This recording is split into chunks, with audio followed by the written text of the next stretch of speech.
नमस्कार प्रणाम। दिल्ली के मुख्यमंत्री अरविंद केजरीवाल ने बड़ा ऐलान किया है। उन्होंने कहा है कि वो 2 दिन में मुख्यमंत्री पद से इस्तीफा दे देंगे। इसी के साथ उन्होंने दिल्ली में जल्द चुनाव कराने की भी मांग किया है। उन्होंने रविवार को कहा है कि मैंने देश के संविधान और गणतंत्र को बचाने के लिए इस्तीफा नहीं दिया था, लेकिन अब 2 दिन में इस्तीफा दे दूंगा। मैं तब तक सीएम की कुर्सी पर नहीं बैठूंगा जब तक जनता अपना फैसला नहीं सुना देती। अरविंद केजरीवाल ने आम आदमी पार्टी के कार्यकर्ताओं को संबोधित करते हुए इस्तीफे का ऐलान किया है। उन्होंने कहा है कि जनता के आशीर्वाद से बीजेपी के सारे षड्यंत्र का मुकाबला करने की ताकत रखते हैं। बीजेपी के आगे हम ना झुकेंगे, ना रुकेंगे और ना बिकेंगे।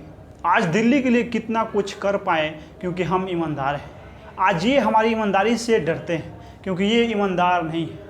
2 दिन बाद मैं सीएम पद से इस्तीफा दूंगा। कानून की अदालत से मुझे इंसाफ मिला, अब जनता की अदालत मुझे इंसाफ देगी। सीएम अरविंद केजरीवाल ने कहा कि मैं तब तक सीएम की कुर्सी पर नहीं बैठूंगा जब तक जनता अपना फैसला नहीं सुना देती। आज से कुछ महीने बाद दिल्ली के चुनाव हैं। अगर आपको लगता है कि केजरीवाल ईमानदार हैं तो आने वाले चुनाव में मेरे पक्ष में वोट दे देना।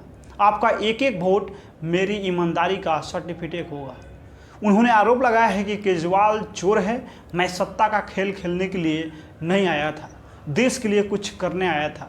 जब 14 साल बाद भगवान राम वनवास से लौटे तब सीता मैया को अग्नि परीक्षा देनी पड़ी थी। आज मैं जेल से आया हूं और अग्नि परीक्षा देने के लिए तैयार हूं।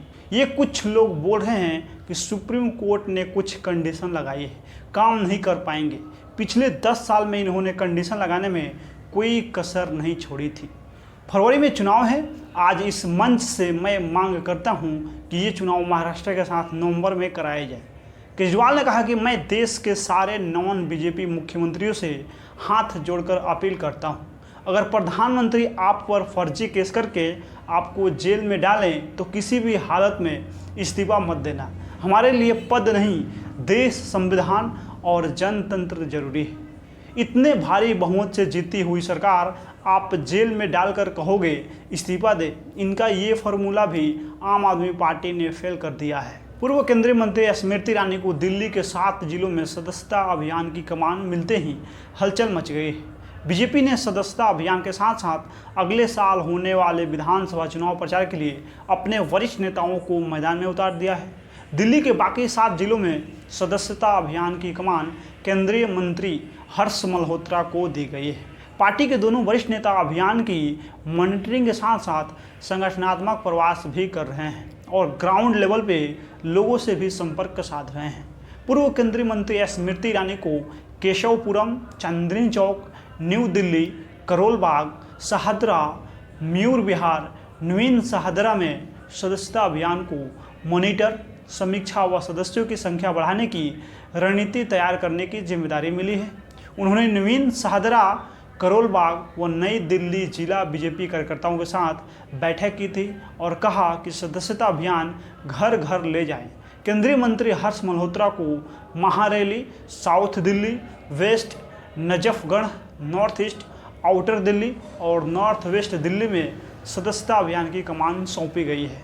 बीजेपी सूत्रों के अनुसार बूथ पॉलिटिक्स पे फोकस कर चलने वाली बीजेपी ने सदस्यता अभियान की शुरुआत भी बूथ से की है।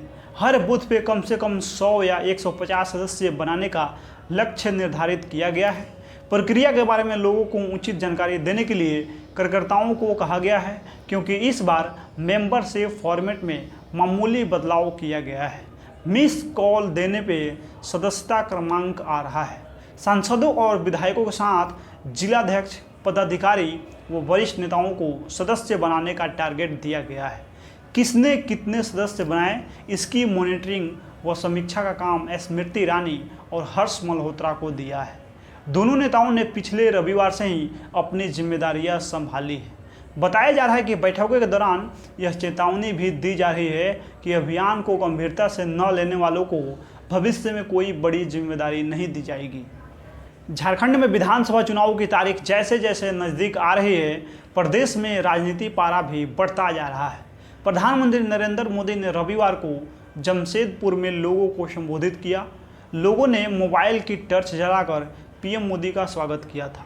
इस दौरान लोगों को संबोधित करते हुए पीएम मोदी ने जेएमएम, कांग्रेस और आरजेडी पे निशाना साधा था। पीएम नरेंद्र मोदी ने कहा था कि झारखंड के 3 बड़े दुश्मन हैं। ये 3 दुश्मन जेएमएम, आरजेडी और कांग्रेस है। झारखंड के दुश्मनों को पहचानिए। झारखंड के निर्माण का बदला आज भी आरजेडी झारखंड से उतारती है। झारखंड से कांग्रेस को नफरत है। दिल्ली में बैठे कई दशकों तक कांग्रेस ने बैठकर राज किया।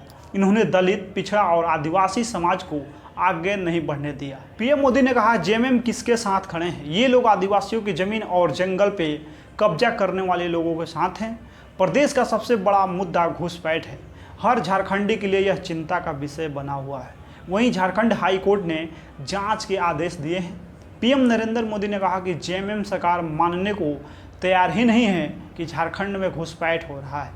संताल परगना और कोल्हान में बांग्लादेशी और रोहिंग्या घुसपैठ बहुत बड़ा खतरा है।